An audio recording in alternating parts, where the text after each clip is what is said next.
the Spokane Tribe of Indians, have lived and cared for these grounds, identifying themselves as flesh of the earth. We pay our respects to their elders, past, present, and emerging. We show gratitude to the land, river, and peoples who have been fishing, hunting, harvesting, and gathering here for generations. May we learn from one another's stories so that we may nurture the relationship of the people of the Spokane Tribe and to all those who share this land. All right. Any proposed agenda changes? Hearing none, I'll assume that it is adopted. Oh, well, I'll also note that we'll do the executive session at the end for item 13D. All right, so the first action item is approval of the November 2022 board minutes. Well, I move that we approve the November 2022 board minutes as presented. Second. All right, it's been moved and seconded. All in favor? Aye. All right, motion passes. And next we have approval of the November 2022 bills and contributions. So I move that we approve those bills and contributions in the amount of $86,352.41. Second. All right, it's been moved and seconded. All in favor? Aye. Aye. All right, motion passes. And now we have the financial report with Nicole. Thank you very much. So again, I will start with the library operations for November 2022, and then we'll move on to Penny Brown with the bond update. So for the cash and investments trend, this November, we received our second and final distribution of the 2022 visit dollars in the amount of $917,265. The first half that we receive is received in the month of May of every year. So this amount that we received resulted in an increase of 19 days available cash and investments compared to our October trend. And the library is now at 188 days worth of operating costs. So our cash and investments balance, which does include the reserve, is exclusive of encumbrances, is at $6,637,000. So for our expenditure trend, November expenditures totaled $954,370. $108,267 of that amount was for personnel costs. We spent $186,929 on our capital books and materials this month. $24,165 on operating supplies and prepaid postage in the amount of $26,899 for our alarm and security service costs. $21,807 for interfund charges, which do include some of the fourth quarter charges and final for this year. So on for the business office news. So really just a quick reminder for the month of January in our December reporting, we won't have any financial report that month because we'll still be closing out our period 13 for 2022 expenditures. Either Penny Brown or myself, we may have agenda items to bring forward that month, whether it requires action or just information. With that, I'd like to open for any questions for the operations section before we move on to Penny. Any questions, Casey? No? All right, thank you very much, Nicole. Penny, you're up. No, thank you. Good evening. I have just a brief report for you this month. We did not execute any financial commitments under the special threshold authority in November, so nothing to report there. Thought it might be a good time to take a look at our public work project snapshot.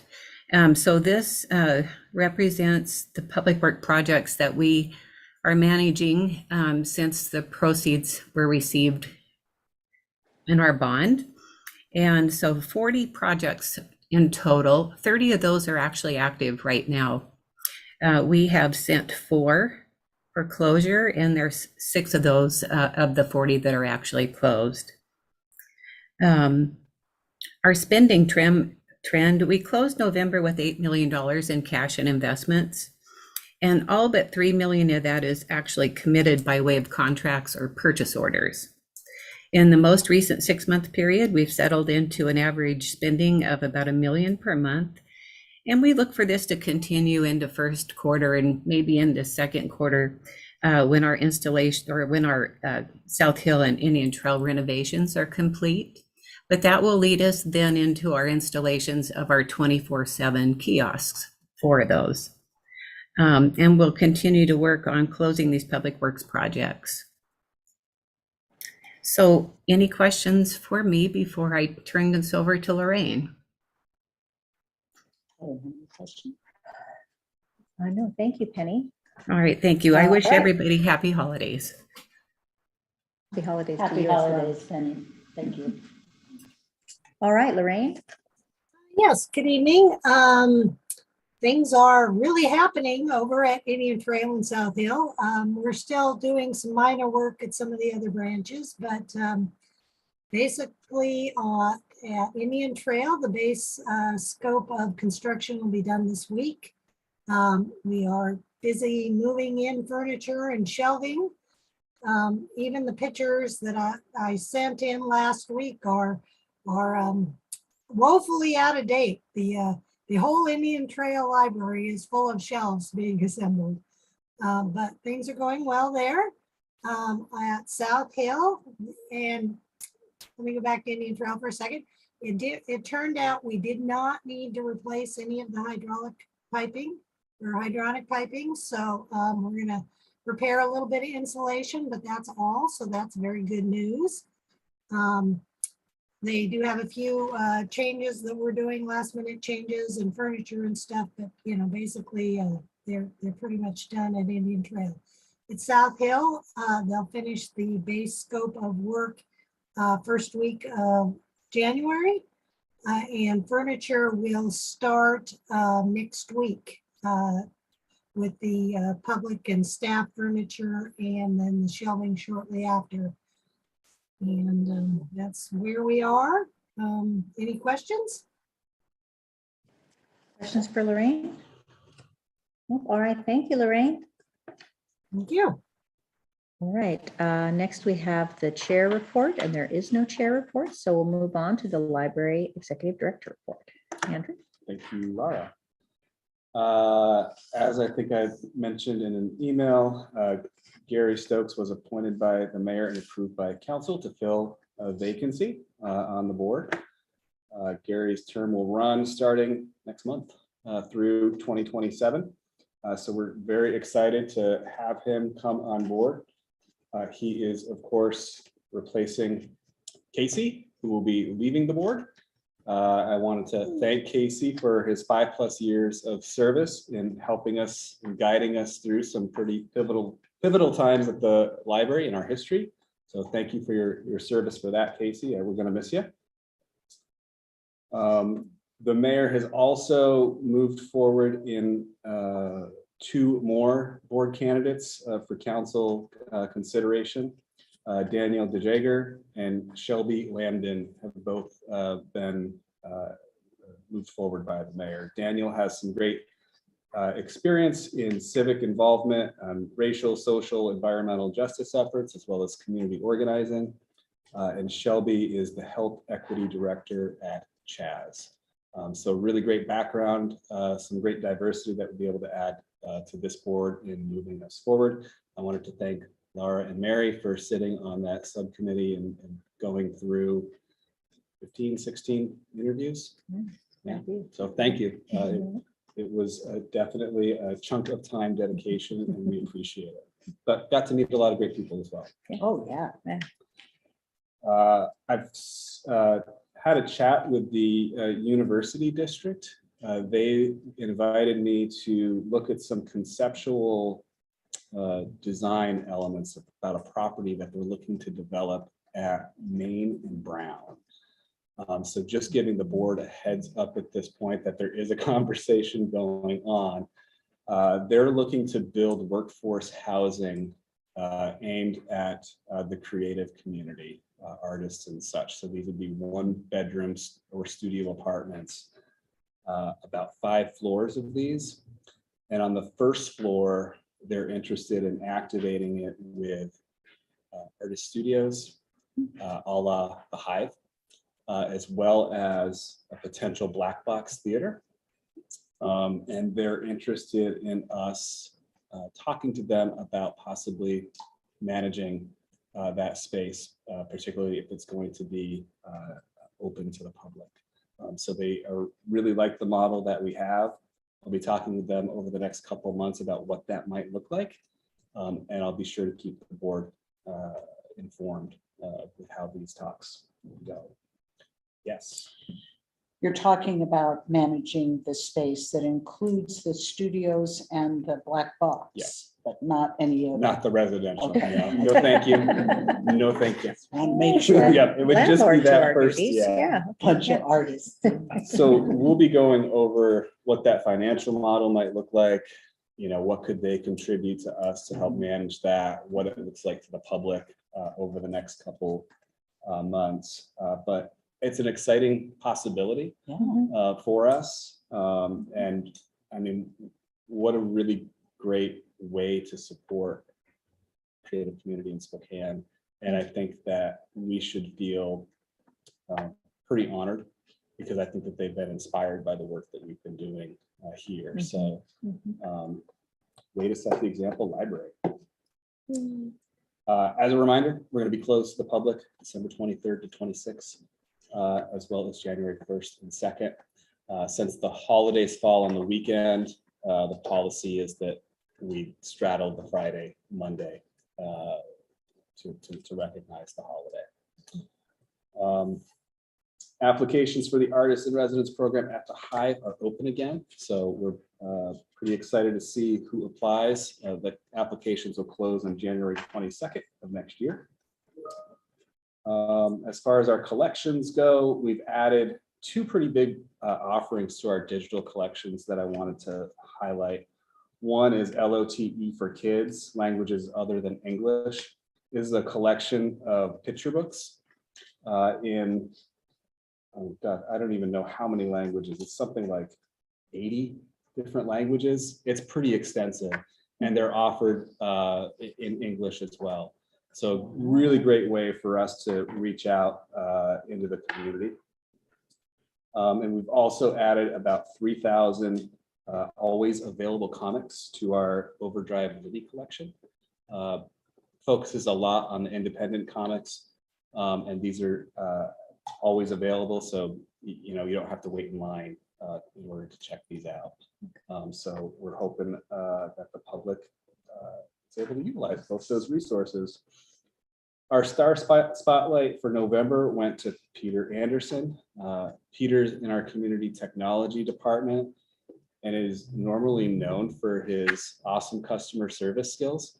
Really great patience with people needing help with technology. And he stepped outside of his comfort zone and delivered a program on homemade bagel making to the Oh, I public. missed that. No, I wanna go to Yeah, and apparently he was just had people rolling on the that. Gonna floor. have to do it again. The things you find at the library, right? Now you know. In anticipation for Indian Trail and South Hill reopening to the public, we're going to be doing a lot of shuffling and transitioning at some of the locations, getting staff more towards their new semi-permanent spot. We're hiring our customer experience managers for those sites and will likely be out to the public for these positions as well. Our staff association held a pretty awesome event for staff and families on December 9th. Really well attended. The committee did amazing work and we're just so appreciative of the turnout. It was pretty fun. As hoped for, City Council adopted a 2023 budget, so we are in good hands for next year as far as monetary means go. And I also wanted to note officially to the board, back when we had closed for a snow day back on November 30th, the city administration had asked why we were closed, and really it was really about staff safety, community safety. The roads were horrendous, and they had asked what it would take for us to open up a warming shelter in that sort of capacity for times like these. And full disclosure, I was not happy with how things went over the summer when we were activated as a cooling shelter. The city has some work to do in their preparation and organization in taking control of the building as far as security goes and communication. And until that plan greatly improves and we can accept that plan, we will not be operating in that capacity. It's not fair to our staff. It's not fair to the public that would be experiencing inconsistent times for these things when people don't actually show up to operate them. So that's just a heads up for this board. And that's, Okay. any questions for me? What are the bags out there? That's a great question. So those are for folks that might be experiencing homelessness. They carry a lot of property around with them often. So those are sort of storage space Very good. for that right now. We are looking at our customer behavior policy, as you're aware, and trying to find some sort of balance that's treats folks humanely, but also still creates a welcoming atmosphere for everyone. So we may be trying some things out over the next month or so, piloting them in anticipation of bringing possible policy changes to the board in the future. But we want to live in situations prior to bringing something fully to the board. Very good. Thank you. We will be making some changes to security and things like that because staff have been feeling the brunt of behavior that's not desirable from some of our customers. So increasing the rounds of security checks, as well as the sort of quality of the security guard. We'll be hiring more higher caliber security for the facility as well. Very good. Thank you. And the conversations about the property at Main and Brown, is that the corner that used to be Visit Spokane? Is Yes. that they're talking about putting the property there? Okay, Yeah, it's I'm not a just curious. huge property, Mm-mm. but I think it's a really creative idea. Yeah. And it sounds like it fit pretty well in downtown Spokane.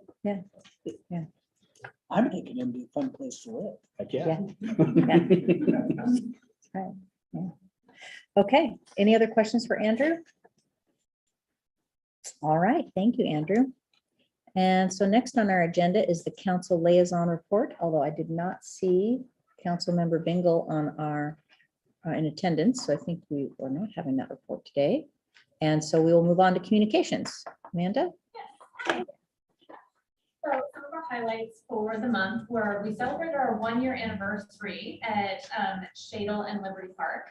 So in keeping with what we've done for the Hive and Hilliard, we sent out a 1-year anniversary email for both of those to all customers. Celebrate that with how many visitors we've had over the year and what types of programs we've had. So those were very successful emails. Speaking of emails, and that's not in the report here, but we had a great anecdotal story I wanted to share with you. Jin had a houseplant swap event at the first annual at Shadle Park Library, and she had over 80 people attend. Wonderful. Very exciting. They ran out of, well, they had enough plants for that, but then they were fully out of plants by the end of the event. And she asked many of the people there how they had found out about it. And it was the events emails that we've been sending. So Alina has increased our frequency of weekly or monthly emails. We were doing them bi-weekly and now they're weekly. And 2 of them per month are just about events. And that's how people found out about this event. So it was a great anecdotal experience to see that those emails are working and it's worth the time and effort that Alina's putting into those. Thank you, Alina. We are also wrapping up our language access project, or the first phase of it. Excuse me. We're in the final stages of translating some get started documents into 7 different languages. We're working with a translator, and those documents will be available in all of the branches and also translated online. so that when someone comes to our website, they won't have to rely on a Google Translate. They'll be able to find get started information in language. And we are translating them into Spanish, Vietnamese, Russian, Ukrainian, Arabic, Marshallese, and Chinese for starters. And those languages are based on research we did about what other organizations are doing in the area with the VISTA and just the top spoken languages in our community aside from English. So watch for those soon. On social media, our top posts were about the Hive event that we had for the 33 Artist Market. Our Brave Skills program was very popular and also very popular on social media as far as posts. And of course, every November we post about our ballot boxes, and those posts tend to do very well as well about having election ballot boxes at our sites. And then we had one earned media I wanted to mention. We were mentioned in Library Journal for both the Central Library and Liberty Park, I believe, for architecture. So it was kind of a beautiful photo essay of beautiful libraries around the country, and 2 of our libraries were featured in this article. So that was really cool to see. All right, any questions for Amanda? Thank you, Amanda. All right, and now we move on to new business. We have the 2023 business insurance policy. Nicole? Ooh, it's an exciting one. Yeah, I love insurance. Oh, so fun. So as you know, our current policies are set to expire at the end of this year, so we need to renew for January 1st of next year. Over the past, we've really built a really great relationship with Tom Blue, who's the vice president over at Hub International. He and his team work really closely with us to maintain competitive prices in the market. It has been a hard market, since about 2019. 2018-ish, but this year we're sticking with the same company. That's my recommendation. It's a really competitive price. It really didn't fluctuate much compared to prior year. So the insurance coverages that we do need to renew are property insurance, liability, fine arts, automobile, our overall umbrella, which is for 10 million, crime, sexual abuse, earthquake, and the management and employment practices liability. So just as a side note as well, there will be additional charges other than what you're seeing in this proposal renewal here today, once we have the South Hill and Indian Trail branches moved from construction phase to officially open to the public. So it's recommended that the library renew with the company Philadelphia Insurance, because they did maintain the most competitive price, and we were with them last year as well. The other company is called Twin City Fire Insurance Company, who offers management and employment practices coverage, and we've been using that company for many years now. So at that, I'd like to open for any questions before we move on to the action. I have a question. Yes. The fine arts coverage, is that for the? I The know actual that's, artwork, pardon me. the artwork that we have in our building. Okay, and when we bring in other artwork, sometimes That's for for Fridays. display, do we need to get a special binder on that, or is that under the? For artwork that we don't own, or artwork. Yes. Yeah. So we do get an additional policy for the specific time period that we bring in that other artwork. That's all. That's the only question I have. Okay. Any other questions on the insurance? I move. I move. And I second. For this. To approve the binding the insurance Binding the policies insurance coverage for the policies 2023 yeah. policy year, I in voted the in. combined And amount the- of $106,000 and $125. Okay, All of that. it's been moved and seconded. All in favor? Aye. All right, Thank you. hearing everybody say aye, motion passes. All right, and so now we have a presentation from Amanda on the launch of TikTok.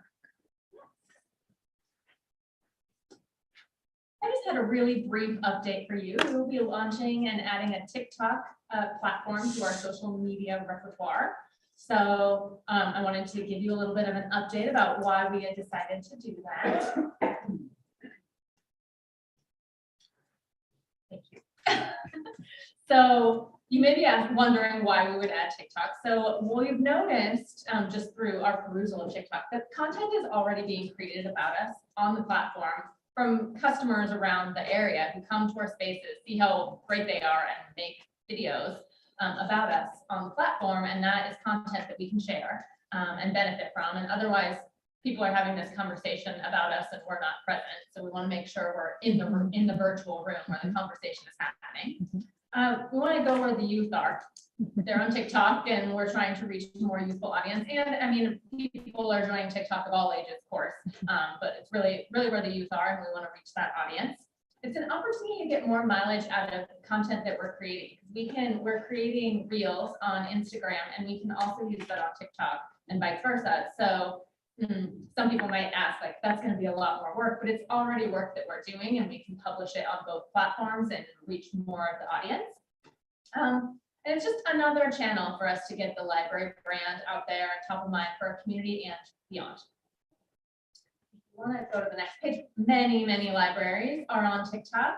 Here are some of the more popular ones. So Milwaukee Public Library has a very famous TikTok. They have gone viral numerous times for a lot of cool reasons. They did a very cool roller derby collab with their local roller derby in Milwaukee, and it's gotten over 1 million views.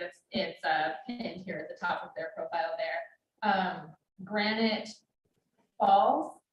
Prairie Falls Public Library, and then Fowlerville Public District Library. This is an interesting one. If you remember Ellen Peters, she was CXM here several years ago. She went to Fowlerville. That's her team's TikTok. I'm actually not sure if she's still there, but she had gone there, and it has more followers than either of those other examples there.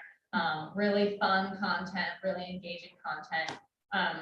I know also Milwaukee Public Library has been so popular on their TikTok that even Reese Witherspoon's team reached out to them to do a collab with them. So I know it's like some of that is like, why would you need to do that? It's outside of Spokane, but it's also just elevating the profile of libraries in general and getting the name out there about libraries being important nationwide, even if it's not just Spokane.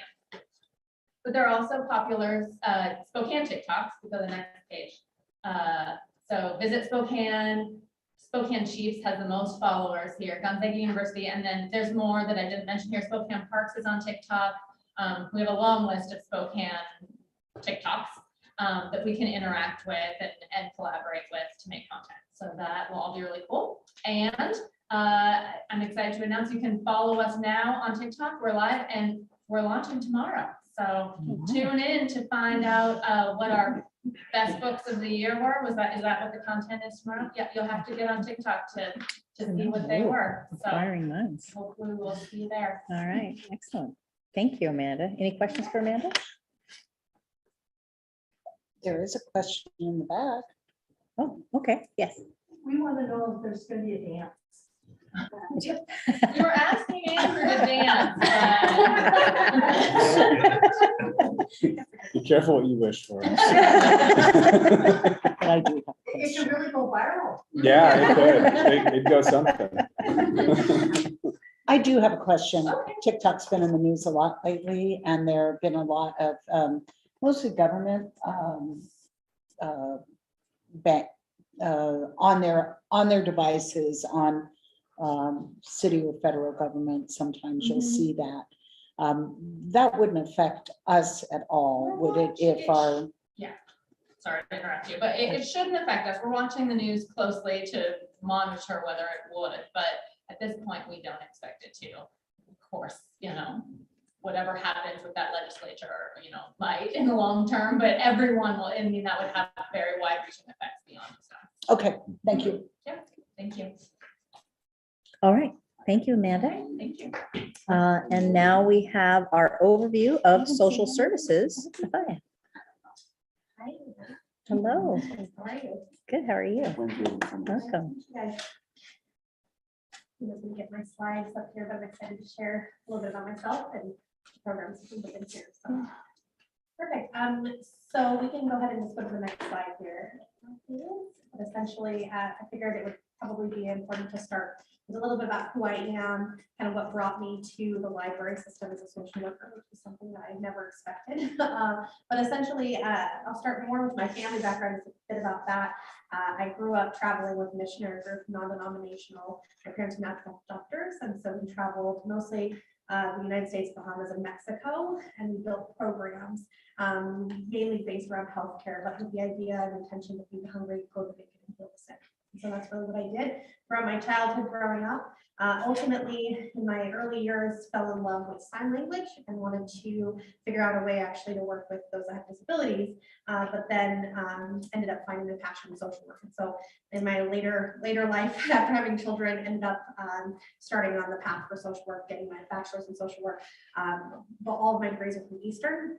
I did my BSW internship with the fire department cares team. I've actually had a pretty cool journey throughout my time working with the city in various capacities. And so did my BSW internship with them, worked with the community housing and human services department with the city. I was one of the first interns to ever be hired with working with that department in the city. So did my internship with them, helped rebrand the point in time count, worked with Mayor Condon at that time, and really kind of dug into what it was like to work with home services in Spokane.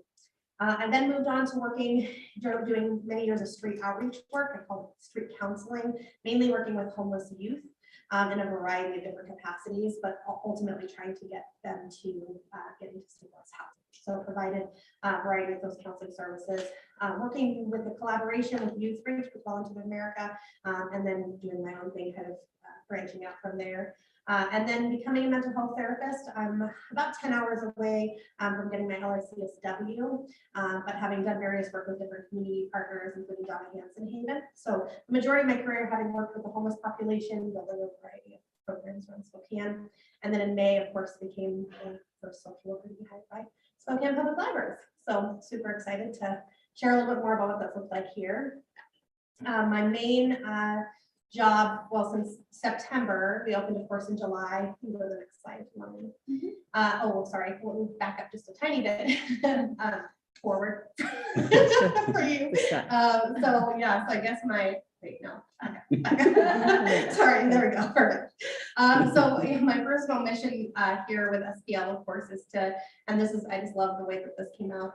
Karis actually helped me develop this. So it was really to empower the community to spin a web of creative collaboration to support individuals in their journey towards more stable lives. And I just love that. I think throughout my entire career I've done that in one capacity or another. And so I'm super excited to share a little more about what that looks like in SPL. My main job since September, and now we can move forward one more, please, has been to support our welcome team, which is our intern, bachelor's in social work interns from Eastern. They are with us 16 hours a week. You see them there standing with me. We've got Shifra, Muriel, Alex, and Nikki. They are actually currently on winter break right now, but they have started in September working 16 hours per week with me, which requires a lot more than was expected. Going through the program, building from scratch, kind of figuring out this culture and system has definitely been a challenge, but an amazing one. And so we're blessed to have them here 6 hours a week, requiring weekly supervision from me, as well as evaluations done quarterly for them. I love the idea of getting to kind of mold and shape those new social workers coming out. And many of them have never even actually had jobs. So this is their first experience in that space of career work. And so they are coming along nicely. That's all I can say. Learning and learning, growing every day. And so we do a kind of light case management, I refer to it, but really ultimately this team provides patrons with support in locating resources. So as folks are coming in with a variety of different things that they may need services for, we help direct them to the appropriate resources for the different. So gosh, let's see, so many things have happened since May when I was hired, and in July we opened. The number one thing I thought was important was to really determine and to give the community a voice and determining what are the needs that we have in a library system, right? As a first social worker coming in here, I thought, okay, with that, we really need to know what does that look like, and also understanding that it's different from from library to library, right? So since we have started collecting those surveys in July when we opened here at Central, we have collected approximately 1,000 surveys. They look like this. You'll see them on the tables and the computer labs throughout the Central Library. We also do individual surveying with folks to get a little bit more. They're all anonymous, but a little more kind of direct input from the patrons. And so each location has those individualized needs, and so this is kind of what gears my services that I bring in, kind of directs those needs. And so we have developed several different resource guides. You'll see one of them there on the bottom right. And then we spent a lot of time also on your table there. You'll see the little downtown homeless resource guides. You may have seen them in passing in previous years, but I spent a lot of time collaborating with SNAP and Downtown Central Partnership to make sure the library is actually on that resource guide. So yay, we are actually on there, and they're being distributed with a central location being listed there, along with many updates that had not been done since 2019. So spent a lot of time doing that. And then we also have a very thorough list of resources here in that service binder at each desk on the first and second floor, as well as many different resources that we've collected from community partners on the bulletin board, as well as on both first and second floor on the shelves with a variety of different resources that patrons may need as they're coming into the library. I also supervise community court and help run the resource room, also bringing folks into that area to make sure they get connected to services. We generally have collaborations with about 15 to 20 providers weekly, bringing in 10 or more library patrons actually into this room to be connected with those community partners and services that they might need. Also, a lot of collaboration on the point in time count, which I failed to mention, but I helped rebrand when I was working with the master's program with the Community Housing and Services Department. So I'm helping with a lot of collaboration and public meetings and so forth with the city on that. Also, some amazing national partnerships. Super thankful to work with a variety of different library social workers across the country, including, as you see here, Denver, Colorado, Florida, and Wyoming. And just really wonderful to have the partnership there to get their feedback and guidance, as many of them have been around a lot longer than me here in Spokane. So we got to do a lot of great collaborating. And then social service calendar. So since I started here in May, I've met with over 30 organizations to build those partnerships and make sure that they know how important it is to kind of meet people where they're at during the library, making sure that they recognize how important that continued conversation and partnership is. And so ongoing weekly conversations with SNAP, Frontier, Chaz, Our Place, Fig Tree, many more. And so really happy to have that calendar. At least 6 organizations coming in weekly to set up tabling events and meeting folks kind of in the main corner out there offering services as they come in. And so that will continue to go on. I'm super excited about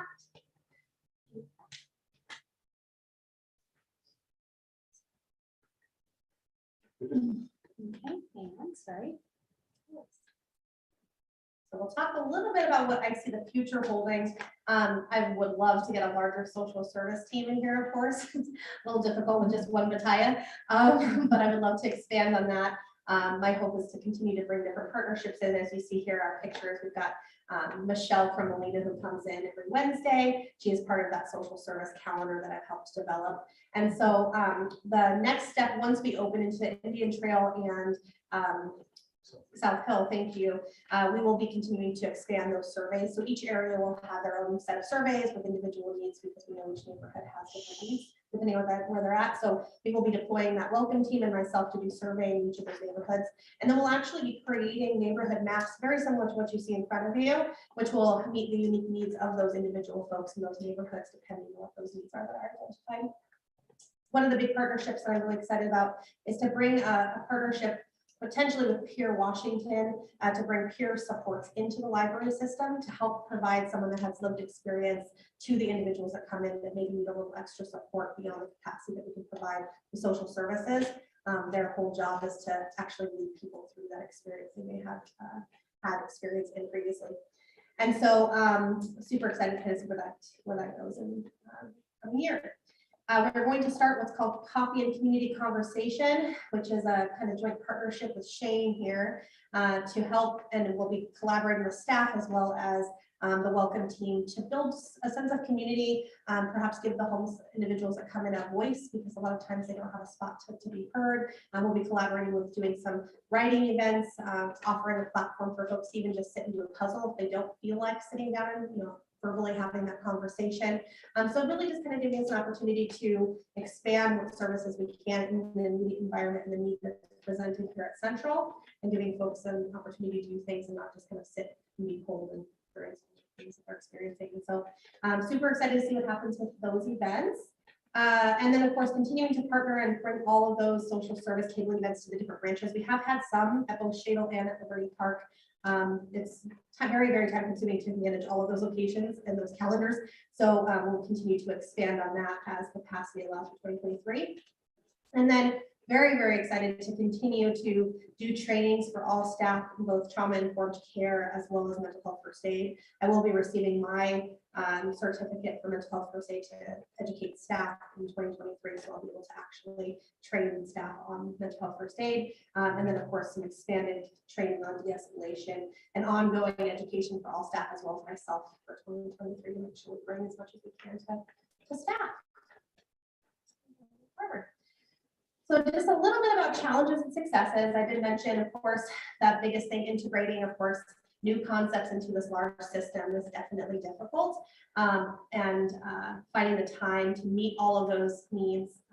And then the resources, of course, amongst all of the community partners, as well as the capacity library holds, there's only so much that we can do in the system. And so to be able to find those resources, not put too much extra weight on the community, but have that collaboration space has definitely been difficult. I don't know if you guys have heard about the new housing chatter, the Houston model, they're calling it, coming into Spokane. And I'm super excited to kind of see how that shifts our structure here in the library and what like a Spokane model might look like. And so I think that that change in the way that we distribute services probably will have a large impact on the library system. And then successes. I think the same thing here too, integrating into a large system, as challenging as it is, really understanding that culture and finding space to be a united team is definitely difficult, but I have seen some incredible changes in just the way that we are treating patrons and the way that the library is functioning. And so very exciting to see that come together. And not going to stop, keep moving forward there. So I think one of the largest successes has been direct individuals coming back into the library after being successfully housed through either a letter that I've written for them or direct teamwork from our welcome team and social services, or our direct connection to an individual or an agency that has housed them. And so we've had 7 since July, which is really, really exciting. And then we've got what I'm working on is I'm calling them food libraries. We've identified the need for hunger being a big thing in the system here at Central. And so I'm building collaboration with various partners to bring food services from the food libraries into the system. And then we had a great partnership with Canopy Credit Union. They helped develop the Canopy Care Bags, which were 150 bags distributed to individuals at the Central Library that were over the summertime, things that would be met summer needs, bottle of water, some hydration packs, things like that. And in the winter, some gloves and hats and various winter items. And so they were great to do 150 bags for our Central Library. And then, as I mentioned before, that social service calendar, those providers, I would like to just kind of mention their names and thank them. They've been very, very consistent in showing up and providing care and support for the patrons here at Central. And so Goodwill, Care Spokane, Molina, Chaz, Compass, and DSHS are all of the weekly services that come in to meet the patrons right here in the services. And that's, I think, all I have for you guys. So, any questions for anybody? I'm curious, I haven't heard of what the Houston model is. Can you say a little bit more about? Oh, sure, absolutely. Yeah. So there's some conversation with a group that is sharing a model that's been very successful in reducing homelessness in Houston. I think it was like 68% reduction. Oh, in that. And so there is much discussion here to kind of implement that model here in Spokane and bring that idea, which would increase the collaboration between organizations, kind of remove the city being the hub of that resource allocation and to allow for better distribution of funds and collaboration. So the idea is to bring it here. Oh, okay. Do that. So, Okay. Yeah. Excellent. All right. Any other questions? For No, Guy? thank you for the Yeah. work you do. Anybody else? I would love to share a story if I can. With you. Just Oh, really quickly. please. Okay. This is actually something that was left in September. For me, it was one of the individuals I mentioned that had found housing through the library. So I would love to read that in his own handwriting. That was really special, and so left it for me here. So I will read it. After a 9-year stint of homelessness and trying to get housing, I finally got that goal. It was not easy. I tried and worked at getting housing at every avenue I could find. Networking with any housing programs I could find or was told about, but I was unsuccessful. After reaching out to Bataya, I was able to get housing through Pierce Spokane. While I was signed up with SNAP at the same time, though unsuccessful. It was a hard and misery-laden journey, but stay resolved and you have to work to make it happen. Remember that it can happen. Excellent. All right. Thank you for that. It's wonderful to hear about all of the supports that we're starting to offer to our community. That's the services. All right. So the last agenda item for action is the director's compensation, what we'll do in executive session. So are there any other additional items or changes that we want to do before we move to that? No. All right. Hearing none. And then is anybody signed up for public comment? No one online. No one online. No Nope. one- Okay, no one here. So our next regular meeting will be Tuesday, January 17th, 2022 at the Liberty Park Library. And with that, we will go into executive session for 10 minutes. Is it 15? I think, okay, 15 minutes. Happy Thank you, holidays to everyone. all of you. Thank you. Yes. Bless you for the work you do. Yes.